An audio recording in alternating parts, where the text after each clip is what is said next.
ओम गणेशाय नमः। ओम नमः शिवाय। मैं निखिल ज्योतिष आचार्य आप सभी का मेरे चैनल पर पुनः स्वागत करता हूं। आशा करता हूं कि आप सभी स्वस्थ होंगे। महादेव की कृपा आप सभी पर सदैव बनी रहे। कि वीडियो मीन यानी कि पाइसेस के लिए बहुत महत्वपूर्ण है, क्योंकि वीडियो है मई 2024 से मार्च 2025 के एक महत्वपूर्ण राशिफल के बारे में। और राशिफल किन ग्रहों पर आधारित है? शनि, राहु, केतु और देवगुरु बृहस्पति। ये चार ऐसे प्रमुख ग्रह हैं जो ज्योतिष में बहुत चीज़ों को डिसाइड करते हैं। आपका जीवन, ज्योतिष, कुंडली, गोचर, सब कुछ कहीं ना कहीं अधिकतम इन चार ग्रहों के इर्द गिर्द ही घूमता है। ज्योतिष बहुत डायनामिक है।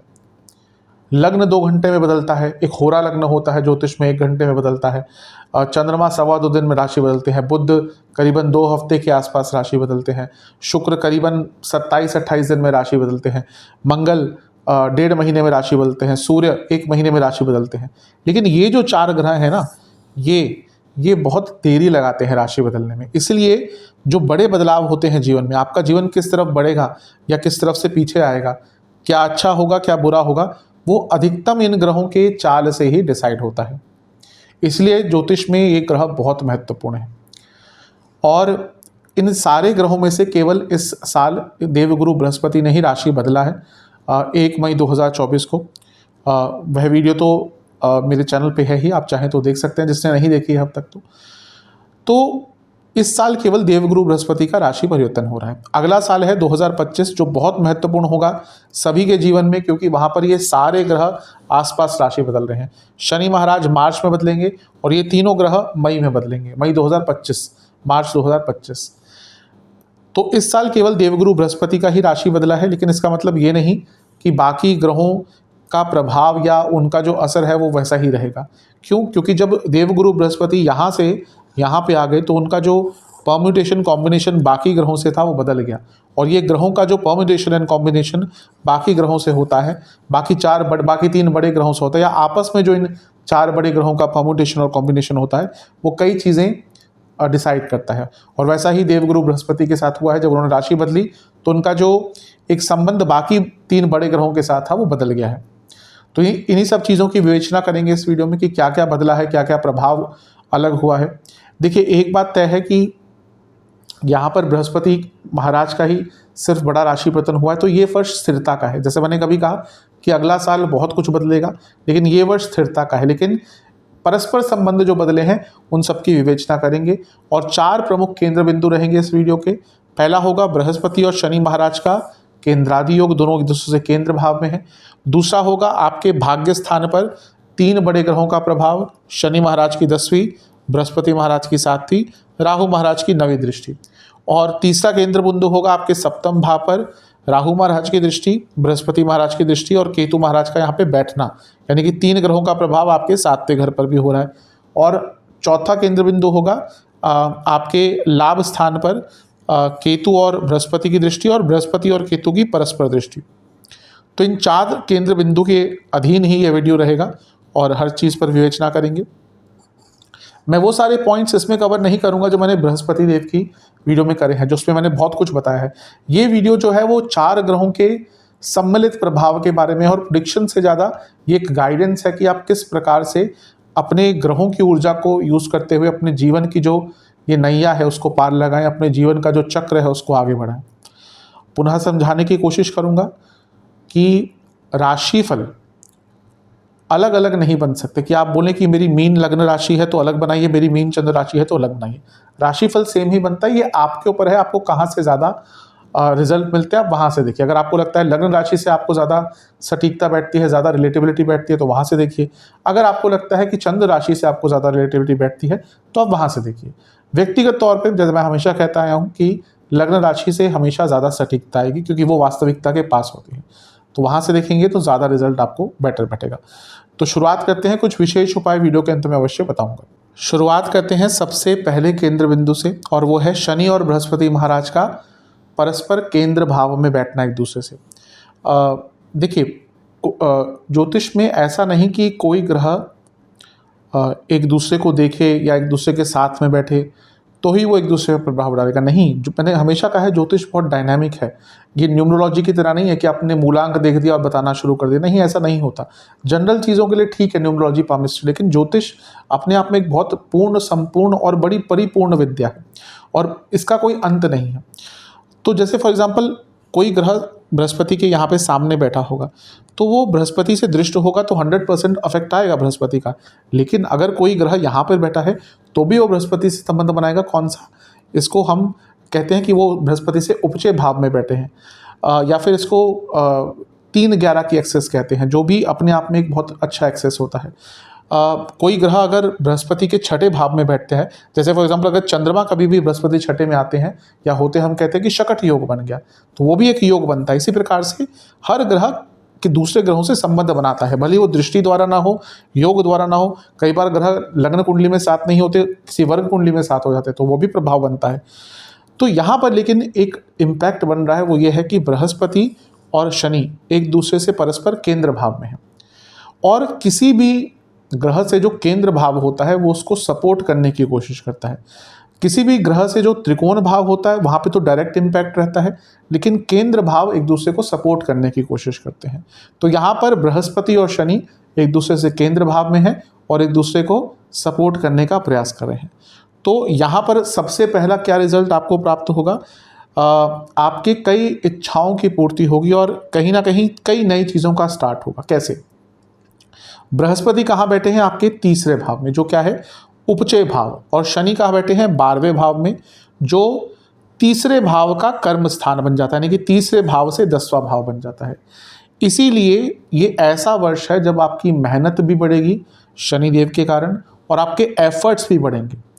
इसी कारण से जो वर्ष है ये मेहनत का है और एफर्ट्स का है, लेकिन ऐसा नहीं कि आपके एफर्ट्स केवल फालतू में वेस्ट जाएंगे। नहीं, होता है कई बार ऐसा होता है, आप मेहनत करते हैं, कई लोग कुंडलियाँ भी दिखाने आते हैं कि अब हम मेहनत बहुत करते हैं लेकिन रिजल्ट नहीं मिलता।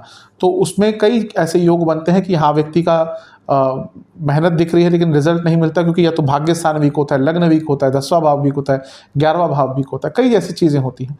लेकिन यहाँ पर क्या है कि आपका उपचय स्थान स्ट्रांग हो रहा है बृहस्पति द्वारा, और शनि महाराज आपके उपचय भाव से यानी कि बृहस्पति से कर्म भाव में, यानी कि आपके एफर्ट्स को सफलता मिलेगी। बृहस्पति महाराज के तीसरे भाव में बैठने से कॉन्फिडेंस आपका बढ़ेगा। और सबसे महत्वपूर्ण चीज़ ये है, जो उपचय भाव और 12वें घर में एक केंद्रादि योग बन रहा है, यानी कि आप बहुत नई चीज़ों का स्टार्ट कर पाएंगे। और सबसे इम्पॉर्टेंट चीज़ ये है कि तीसरा भाव आपके डिज़ायर्स का होता है, आपकी इच्छाओं का होता है, और 12वां भाव जो होता है वो आपके भोग का होता है। कई प्रकार के भोग, वो शारीरिक भोग भी 12वें घर से ही देखते हैं, जिसको हम सेक्सुअल लाइफ कहते हैं, और कई प्रकार के और भी भोग होते हैं। आपके जो जीवन को एंजॉय, जो प्लेजर्स होते हैं आपके जीवन के, उसमें से कई 12वें भाव से ही देखे जाते हैं।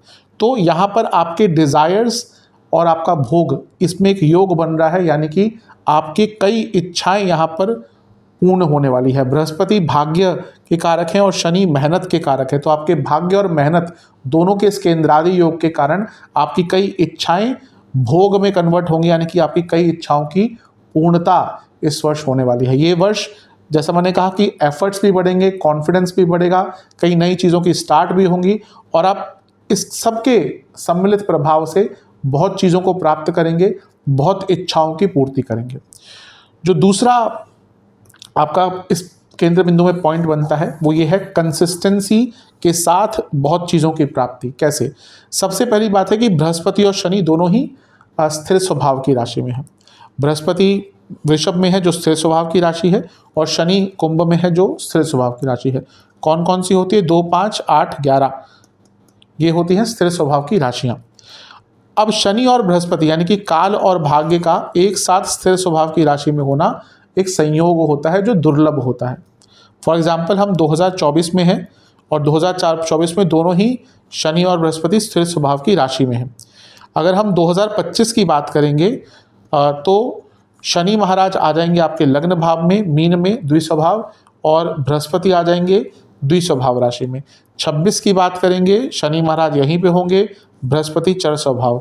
27 की बात करेंगे तो बृहस्पति आ जाएंगे आपके स्थिर स्वभाव की राशि में, शनि महाराज आ जाएंगे चर स्वभाव की राशि में।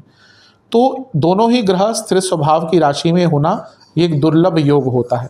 तो यहाँ पे ये दुर्लभ योग बन रहा है और इसके साथ तीसरे भाव में बृहस्पति हैं, जो नई चीज़ें स्टार्ट करने का भाव है, ये इनिशिएशन का भाव है। ये ऐसा भाव है, अगर यहाँ पे कोई ग्रह बैठ गया, आप जो व्यक्ति अपने जीवन में आगे बढ़ता है वहाँ पे तीसरा भाव का इन्वॉल्वमेंट होता ही। आप देख लीजिए, जो व्यक्ति अपने कर्मों से, अपनी मेहनत से, अपने स्किल से आगे बढ़ा है जीवन में, उसका तीसरा भाव या तीसरे भाव का स्वामी का कनेक्शन उस कुंडली में बहुत ज़्यादा होगा, या तो लग्न से, या 10वें घर से, या 11वें घर से। तो यहाँ पे तीसरा भाव है, यानी कि बहुत नई चीज़ों का स्टार्ट करेंगे। और जो 12वां भाव है ये अंत का दिखाता है, यानी कि आप बहुत चीज़ें स्टार्ट करेंगे और उनको ख़त्म भी करेंगे। एक्चुअली क्या होता है, मीन की ये प्रॉब्लम होती है, क्रिएटिव होते हैं लेकिन फिकल माइंडेड होते हैं कि 10 चीज़ों में हाथ डालना है एक साथ। इसके कारण क्या होता है ना, ये स्टार्ट कर देते हैं कई चीज़, लेकिन उसको अपने अंत की तरफ नहीं लेके जा पाते हैं। 10 चीज़ें स्टार्ट कर देंगे, उसमें से फिर बाकी 10 चीज़ें ख़त्म भी नहीं कर पाएंगे, एक भी कभी कभी ख़त्म नहीं कर पाते, बीच में ही इनका मन हट जाता है।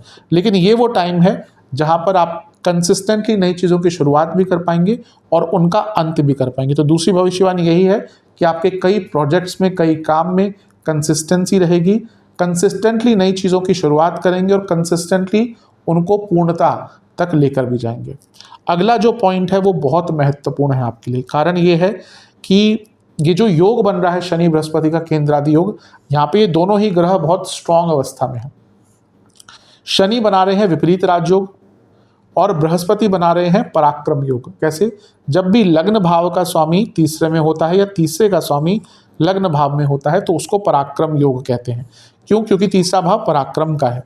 तो जब बृहस्पति जो अपने आप में भाग्य कारक हैं वो पराक्रम योग बनाकर बैठे हैं, और शनि जो अपने आप में विपरीत राजयोग बनाकर बैठे हैं, मेहनत के कारक हैं, काल के कारक हैं, ये दोनों केंद्रादि योग में हैं। यानी कि ये ऐसा साल है जब आपके जीवन की कई प्रॉब्लम्स, वो लीगल हो, फैमिली हो, हेल्थ हो, कई प्रकार की प्रॉब्लम्स का अंत होगा और बहुत नई अपॉर्चुनिटीज आपके लिए आने वाली है। ये विपरीत राजयोग और पराक्रम योग ये बताता है कि आप विपरीत अवस्था में भी कुछ कर पाएंगे। आपका जो चॉइस होगा, आप जो करेंगे वो थोड़ा सा नॉर्मल से हटके होगा, और बृहस्पति तीसरे भाव में बैठकर आपको पराक्रम देंगे, सूझबूझ देंगे, स्किल्स देंगे उन चीज़ों को सॉल्व करने के लिए। तो बहुत ही अच्छा ये वर्ष आपका दिख रहा है इन दोनों ग्रहों के कारण। और जो अंतिम पॉइंट है इस केंद्र बिंदु का, वह ये है कि यहाँ पर एक बहुत विशेष योग और बन रहा है। वो ये है कि बृहस्पति आपके लग्नेश तो है ही, इसके साथ ही वो आपके कर्म भाव के स्वामी हैं, और शनि आपके लाभ स्थान के स्वामी हैं। तो इन दोनों का परस्पर केंद्र भाव में बैठना एक दूसरे से, यानी कि आपके कर्मों को लाभ की प्राप्ति होगी, यानी कि अधिकतम जो आपके कर्म है, अधिकतम जो आपके काम है, उसको सफलता प्राप्त होगी। यानी कि आपका जो सक्सेस रेशियो है वो बहुत अच्छा रहेगा। और जिस व्यक्ति का सक्सेस रेशियो होता है अच्छा, जैसे हम क्रिकेट में क्या कहते हैं कि स्ट्राइक रेट भी अच्छी हो और एवरेज भी अच्छी हो, उसी को अच्छा बैट्समैन कहते हैं। वैसे ही जिस व्यक्ति के अधिकतम कर्मों में सफलता मिलती है उसको वही सक्सेसफुल माना जाता है, और ये वर्ष आपका सफलता का ही है। तो इन सारे पॉइंट्स को ध्यान रखिएगा, और ये आपके जीवन के हर एंगल में इम्प्लाई होते हैं, हर क्षेत्र में इनको आप यूज़ कर सकते हैं। अब चलते हैं अगले केंद्र बिंदु की तरफ। वह ये है कि आपका जो नवम भाव है वो 3 ग्रहों के प्रभाव के अधीन है। आपके नवम भाव जहाँ पर वृश्चिक राशि पड़ती है वहाँ पर शनि की दृष्टि है 10वीं, राहु 9वीं और बृहस्पति 7वीं, यानी कि आपका भाग्य स्थान बहुत ज़्यादा आपका एक्टिवेट है। तो यही आपका अगला केंद्र बिंदु है जिस पे हम चर्चा करेंगे। देखिए, भाग्य स्थान बहुत इंपॉर्टेंट होता है, भाग्य बहुत महत्वपूर्ण होता है। भाग्य से बढ़कर कोई चीज़ नहीं होती। आप कितना भी कर्म कर लेगा, आप कई लोग मैं देखता हूँ कई बार बोलते हैं कि हाँ कर्म सब कुछ होता है। नहीं, कर्म तो होता है इम्पोर्टेंट, बिना कर्म के कुछ नहीं मिलता, लेकिन karma is never equivalent to results. कर्म के साथ साथ भाग्य होना चाहिए, वही आपको ऊपर तक लेके जाते हैं। वरना तो बहुत लोग मेहनत करते हैं, क्या वो उनको चीज़ें प्राप्त होती है? नहीं होती। तो भाग्य का बहुत महत्व होता है। जो ये कहता है कि भाग्य कुछ नहीं होता, कहीं ना कहीं वो एक अनप्रैक्टिकल जीवन में, अनप्रैक्टिकल प्रकार के एक जगह पर रह रहा है। क्योंकि देखिए, आप आसपास भाग्य वाले लोग ही आगे बढ़ पाते हैं, वरना अगर सिर्फ मेहनत से आगे बढ़ना होता तो बात ही क्या थी। तो यहाँ पर आपका नवम भाव बहुत ज़्यादा एक्टिवेट हो रहा है। यहाँ पे कौन कौन से ग्रहों का प्रभाव है? बृहस्पति का प्रभाव है। बृहस्पति अपने आप में भाग्य के कारक है और बृहस्पति एक्सपैंड करते हैं। राहु का प्रभाव है, राहु खुद एक्सपेंशन के कारक हैं और साथ में सडन अपॉर्चुनिटीज देते हैं, अचानक से आपको अपॉर्चुनिटीज देंगे। और शनि भी देख रहे हैं जो विपरीत राजयोग बना रहे हैं और कंसिस्टेंसी देते हैं। तो जब इतने सारी चीज़ों का प्रभाव आ गया, यानी कि एक्सपेंशन और भाग्य, expansion, sudden opportunities, out of the blue opportunities, unconventional opportunities, विपरीत राजयोग, विपरीत परिस्थितियों में राजयोग, विपरीत अवस्थाओं में राजयोग और कंसिस्टेंसी है, हार्डवर्क, मेहनत, जब इन सब चीज़ों का प्रभाव भाग्य स्थान पे आ रहा है तो बहुत अच्छा रिजल्ट आपको प्राप्त होगा। सबसे इम्पॉर्टेंट तो ये है कि इस वर्ष आपके जीवन में बहुत बड़े बड़े लाइफ चेंजिंग इवेंट्स होंगे। दूसरा है भाग्य, लक, फेवर, जो बहुत इंपॉर्टेंट होती है जीवन में। भाग्य आपका बहुत साथ देना शुरू कर देगा। तीसरा ये है कि मैनिफेस्टेशन, जिसको आजकल बहुत लोग कहते हैं कि मैनिफेस्ट कर ले, मैनिफेस्ट कर ले। देखिए, ग्रह साथ है ना तो सब कुछ मैनिफेस्ट होता है। ग्रह का साथ है, कितना भी बुरा वास्तु हो, कितना भी बुरा आपका कुछ और हो, सब चल जाता है। ग्रह अच्छे हैं, कितना भी बुरा आपका कुछ भी, आप कोई भी कपड़े पहन लीजिए, आप कोई भी अपने नाम बदल लीजिए, ग्रह अगर कुंडली अच्छी है कुछ भी कर लीजिए, उसका कोई बुरा प्रभाव नहीं पड़ेगा। और कुंडली खराब है, ग्रह खराब है, कितना भी वास्तु करा लीजिए, कितने भी अंक ज्योतिष से अपने नाम चेंज करवा लीजिए, कुछ भी करवा लीजिए, वो प्रभाव नहीं पड़ेगा। तो सब कुछ ग्रहों के अधीन है और मैनिफेस्टेशन आपकी, आप जो चाहते हैं एकदम पूरा हो जाए, वो भी ग्रहों के अधीन है। और उसमें नवम भाव का बहुत योगदान होता है, नवम भाव और 11वें भाव का, और यहाँ पे दोनों का ही प्रभाव है, क्योंकि यहाँ पे नवम भाव हमने कहा इतना एक्टिवेटेड है ही, और यहाँ पर शनि भी देख रहे हैं जो आपके 11वें भाव के स्वामी हैं। इसीलिए ये वर्ष आपका मैनिफेस्टेशन का, आपकी अधिकतम इच्छाएं जो आप चाहेंगे वो बहुत आराम से पूरा होगा। तो इस वर्ष का लाभ उठाइएगा। दूसरा, ये नवम भाव जो है ना, ये पूर्व पुण्य का भी होता है, इसको प्रारब्ध का भाव भी एक कहते हैं। पंचम भाव प्रारब्ध का होता है वैसे, और पंचम से पंचम क्योंकि बन गया तो ये आपके पूर्व पुण्य का भी हो गया, प्रारब्ध का भी हो गया। इसलिए यही जो भाव होते हैं यहाँ पे ही सबसे बड़े पितृदोष बनते हैं। तो यहाँ पे आपको अपने पुराने जन्मों के अच्छे और बुरे कई ऐसे प्रभाव, कई ऐसे रिजल्ट मिलेंगे जो अनएक्सप्लेन्ड हो सकते हैं। तो अगर इस वर्ष आपके साथ कुछ बहुत अच्छा हो रहा है, अचानक से हो रहा है, तो ये समझ लीजिएगा ये पूर्व पुण्य है। और इसका अगर उल्टा हो रहा है तो भी समझ लीजिएगा वो थोड़े से पूर्व जन्म के पाप हैं जो आपको थोड़े से काटने पड़ेंगे। क्योंकि जब ये पंचम नवम भाव बहुत एक्टिवेट होते हैं ना, तो ऐसा ही होता है। अनएक्सप्लेन्ड बहुत अच्छे इवेंट्स होते हैं, अनएक्सप्लेन्ड बहुत बुरे इवेंट्स भी होते हैं, तो इन सब पर ध्यान दीजिएगा।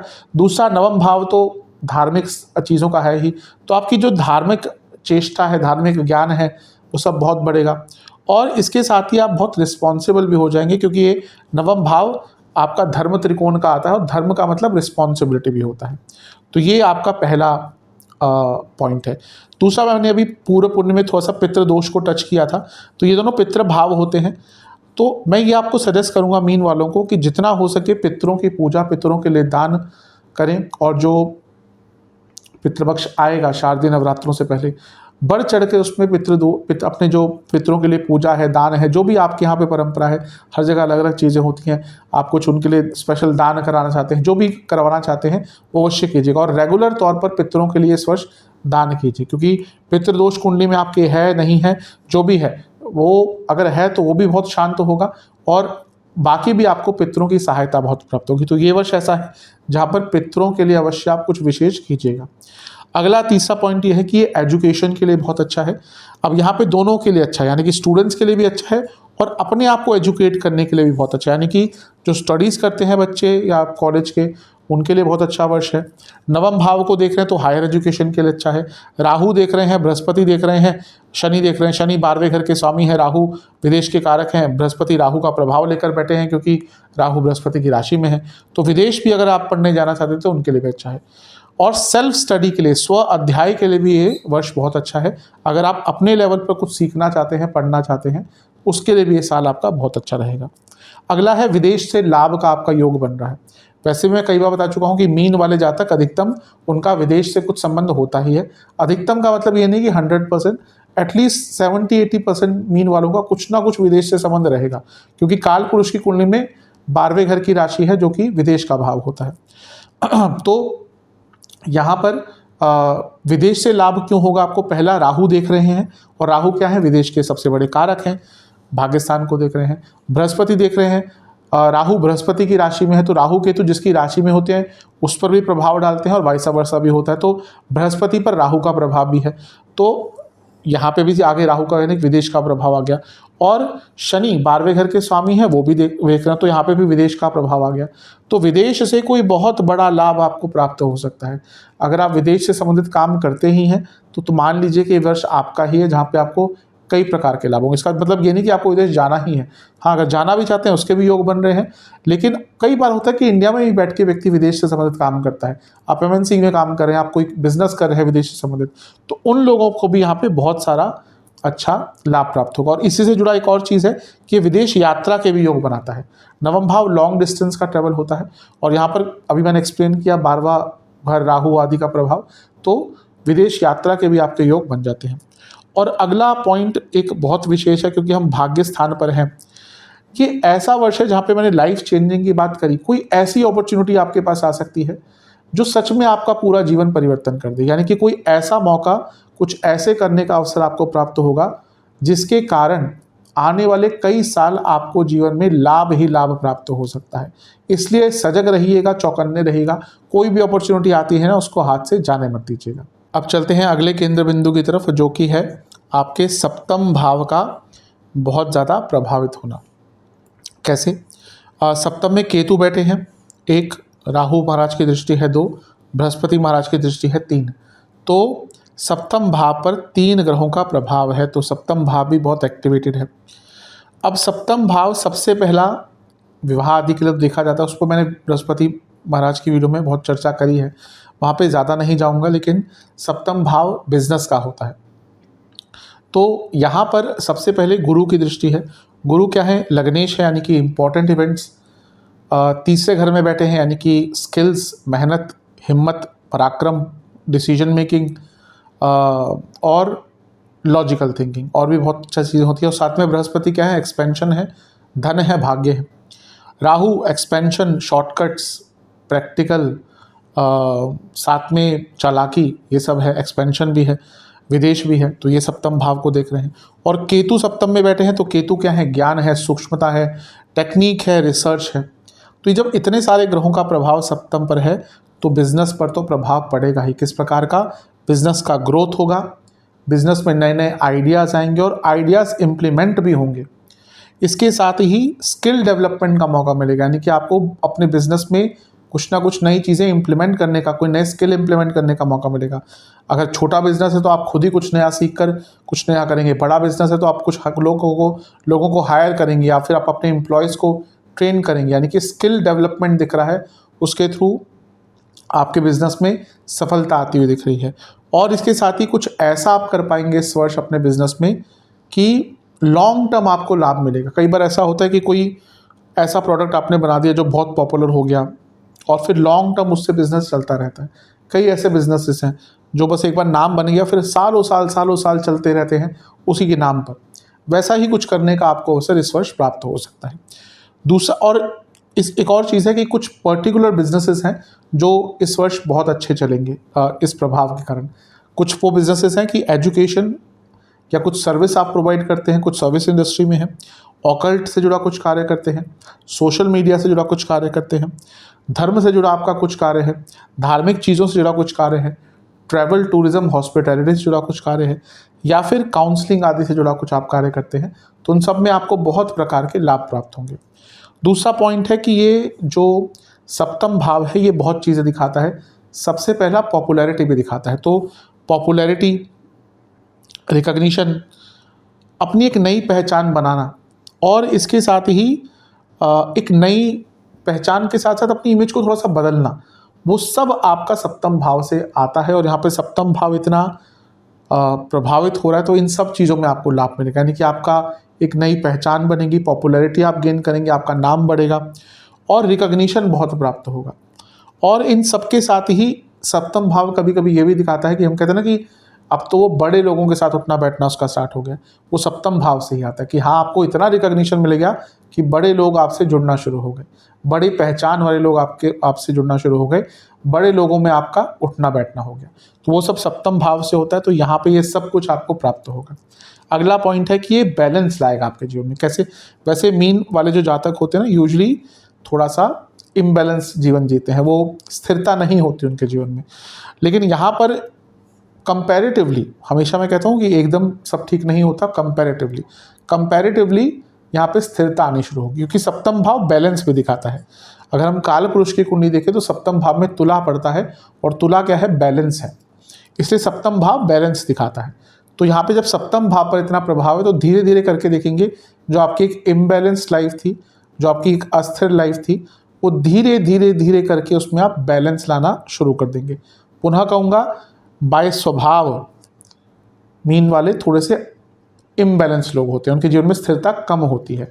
जैसे मोबाइल में, लैपटॉप्स में डिफ़ॉल्ट सेटिंग्स होती है ना, वैसे हर लगने की कुछ डिफ़ॉल्ट सेटिंग्स होती है, वैसे ही मीन की होती है कि वो स्थिर नहीं रह पाते, उनका मन बहुत विचलित रहता है। लेकिन ये साल ऐसा है जो आपके जीवन में बैलेंस लाएगा, एक पूर्णता लेकर आएगा।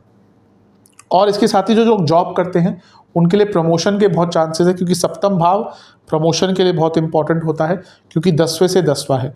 तो यहाँ पर आपके करियर में भी बहुत तेज़ ग्रोथ के चांसेस बन जाते हैं। अब चलते हैं आखिरी केंद्र बिंदु पे, जो कि है गुरु और केतु महाराज का परस्पर संबंध और उनका 11वें भाव पे प्रभाव। गुरु महाराज केतु को देख रहे हैं, केतु गुरु को देख रहे हैं, और दोनों मिलकर आपके 11वें भाव को देख रहे हैं। तो ये सब बहुत स्पष्ट बता रहा है कि कई बदलाव जीवन में आएंगे। सबसे पहली चीज़ ये है कि गुरु और केतु का एक दूसरे को देखना, यानी कि स्किल्स और नॉलेज दोनों में एनहांसमेंट है। गुरु ज्ञान है, लेकिन तीसरे भाव में बैठे हैं जो स्किल्स हैं, और केतु भी ज्ञान है, केतु सूक्ष्म ज्ञान है, केतु टेक्निक्स है, केतु स्किल्स है, केतु सूक्ष्म नॉलेज है। कि जब एक दूसरे को देखेंगे तो आपका जो स्किल सेट है उसमें बहुत इंप्रूवमेंट होगा, कई नई चीज़ें आपको सीखने को मिलेंगी। और मैं पहले भी कई बार बता चुका हूँ कि आज के टाइम में अगर आपके पास स्किल्स नहीं है, नॉर्मल चीज़ों को छोड़कर, कि आपके पास कोई स्किल नहीं है, तो एक गलत चीज़ है, क्योंकि आपको नहीं पता जीवन कब बदल जाए। तो कोई ना कोई स्किल डेवलपमेंट करता रहना चाहिए। तो ये वो ऐसा ही वर्ष है जब आप बहुत कुछ नया सीख पाएंगे। दूसरी चीज़ ये है कि ये साल कंटेंटमेंट का है with growth. Contentment with growth is very important, क्योंकि कभी कभी क्या होता है, ग्रोथ होती है लेकिन कंटेंटमेंट नहीं होता, तो जीवन का सार खराब हो जाता है, जीवन का जो रस है वो खराब हो जाता है। कि ऐसा साल है जब गुरु 11वें घर को देखेंगे, यानी कि ग्रोथ का भाव, इच्छाओं की पूर्ति का भाव, एक्सपेंशन का भाव, तो यानी कि आपके बहुत डिज़ायर्स फुलफिल होंगे। लेकिन केतु भी देख रहे हैं, तो केतु क्या करते हैं ना, वो होल्ड लगाते हैं। केतु थोड़ा सा रोकते हैं आपको कि भाई ठीक है, इतना पैसा कमा लिए, थोड़ा सा रुक जाओ, थोड़ा सा जीवन को एंजॉय कर लो, थोड़ा घर वालों को टाइम दे दो, थोड़ा सा अपनी हॉबीज़ पर टाइम दे दो। इसलिए ये वर्ष बहुत इंपॉर्टेंट है कि ग्रोथ तो होगा, बहुत ग्रोथ होगा, लेकिन एक कंटेंटमेंट के साथ, कि ठहराव के साथ। इसीलिए वो साल बहुत अच्छा हो जाता है जहाँ पे आप बढ़ भी रहे हैं, ठहराव के साथ आगे बढ़ रहे हैं। ऐसा नहीं कि बस काम ही करे जा रहे हैं, काम ही करे जा रहे हैं। यहाँ पे ठहराव के साथ बदलाव भी आएगा, ठहराव के साथ ग्रोथ भी मिलेगी। अगला पॉइंट ये है कि बृहस्पति और केतु दोनों मिलकर 11वें भाव को देख रहे हैं, यानी कि आपके ज्ञान की वृद्धि होगी, और ज्ञान हर प्रकार का। बृहस्पति वाले जो बृहस्पति से रूल्ड लग्न होते हैं, जैसे मीन हो गए, धनु हो गए, कि वैसे भी इनको ज्ञान प्राप्त करना बहुत अच्छा होता है, अच्छा लगता है। मैं हमेशा कहता हूँ Brihaspati is thirst of knowledge, यानी कि उनको ज्ञान की प्यास होती है, और यहाँ पे केतु भी आ गए। तो ये ऐसा वर्ष है जहाँ पे आपको बहुत कई प्रकार के ज्ञान प्राप्त होंगे, कई प्रकार की विद्याएं प्राप्त होंगी, कई प्रकार की चीज़ें आप सीख पाएंगे, और उनको अंडरस्टैंड भी कर पाएंगे, और उनको इम्प्लीमेंट भी अपने जीवन में कर पाएंगे। इसलिए वर्ष और भी अच्छा बढ़ जाता है। और सबसे इम्पोर्टेंट चीज़ है कि आपका 11वां भाव इनकम का होता है, और ग्रोथ इन इनकम का होता है, पैरेलल इनकम का होता है। जब यहाँ पे बृहस्पति का प्रभाव है, केतु का प्रभाव है, यानी कि आपकी इनकम भी बढ़ेगी। और स्पेशली अगर आपने किसी चीज़ पर बहुत मेहनत करके रखी है, आपके पास कोई स्किल है, कोई ज्ञान है, तो उसके ज़रिए पैसा कमाने के योग यहाँ पे और बन जाते हैं। ये ऐसा भी साल है जब, क्योंकि 11वां भाव क्या है ना, डिज़ायर्स का होता है, और जैसे मैंने कहा यहाँ पे केतु के प्रभाव के कारण एक होल्ड आएगा, तो आपके मन में क्लैरिटी भी बहुत रहेगी कि हाँ, मुझे इन सब चीज़ों पर ध्यान लगाना है और यहाँ पे आगे बढ़ना है। और ये बहुत इंपॉर्टेंट होता है व्यक्ति के जीवन में। और सबसे इम्पॉर्टेंट एक और चीज़ ये है कि आपके करियर में भी ग्रोथ होगा। क्यों? क्योंकि जो 11वां भाव है वो 10वें से दूसरा भाव, यानी कि उसकी वृद्धि का भाव है। तो आपको करियर में भी अचानक से नए रोल्स मिल सकते हैं, नई रिस्पॉन्सिबिलिटीज़ मिल सकती है। आपका पैसा तो बढ़ेगा ही, आपका मान सम्मान भी कार्य क्षेत्र में अवश्य बढ़ेगा। मेरे हिसाब से सबसे इम्पोर्टेंट ये वर्ष उन लोगों के लिए है, और ये 11 महीने उन लोगों के लिए है जिन्होंने अपने जीवन में बहुत मेहनत करी थी, बहुत ज्ञान अर्जित किया था, लेकिन उसका कुछ फल नहीं मिल रहा था। कई ऐसे लोग होते हैं मेहनत करते रहते लेकिन कुछ फल नहीं मिलता। कई लोग ऐसे होते हैं कि फॉर एग्जांपल सिंगिंग है, म्यूज़िक सीखते रहते लेकिन उसका कुछ फल नहीं मिलता। आजकल सोशल मीडिया पे है का ज़माना है, अचानक से आपका एक गाना पॉपुलर हो गया और आप स्टार बन गए।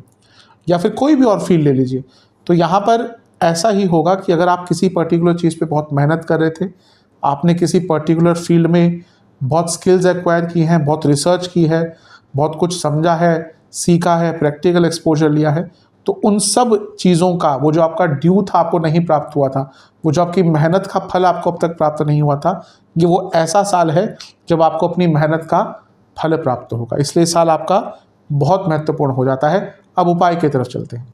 अब उपाय की बात करते हैं। ये उपाय आपको एक ही बार करना है, किसी भी दिन कर सकते हैं। शिव मंदिर जाना है, सबसे पहले पूरे शिव परिवार का गंगा जल से अभिषेक करना है, फिर पंचामृत से अभिषेक करना है। पंचामृत में दूध, दही, घी, शहद और शक्कर होती है। फिर पुनः गंगा जल से अभिषेक करना है। इसके साथ ही आपको 4 घी के दिए अर्पण करने हैं। हर घी के दिए में कुछ अक्षत होने चाहिए, पूर्ण चावल होने चाहिए।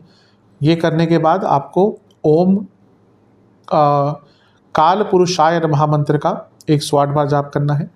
फिर आपको 4 प्रकार के फल अपने पास रखने हैं, 4 प्रकार के फूल अपने पास रखने हैं और 4 प्रकार की मिठाई अपने पास रखनी है। मिठाई का भोग लगाना है, फलों का भोग लगाना है और फूल पूरे शिव परिवार पर अर्पण करने हैं। इसके बाद कुछ फूल उसमें से उठाकर वापस आ जाइएगा घर, और शाम को यानी कि सूर्यास्त के बाद पीपल के पेड़ के नीचे छोड़ दीजिएगा, और कुछ नहीं करना। और जो मिठाई है जो आपने अर्पण करी है, उसमें से भी थोड़ी सी मिठाई का खुद भोग करना है, खुद सेवन उसको करना है। ये उपाय आप कर लेंगे, आपके लिए 4 ग्रह मिलकर अच्छा प्रभाव देंगे। आशा करता हूँ कि वीडियो आपके काम आएगा। चैनल पे नए हैं, सब्सक्राइब कर लीजिए, वीडियो को लाइक कर लीजिए। मिलता हूँ अगली वीडियो में, तब तक के लिए ओम नमः शिवाय।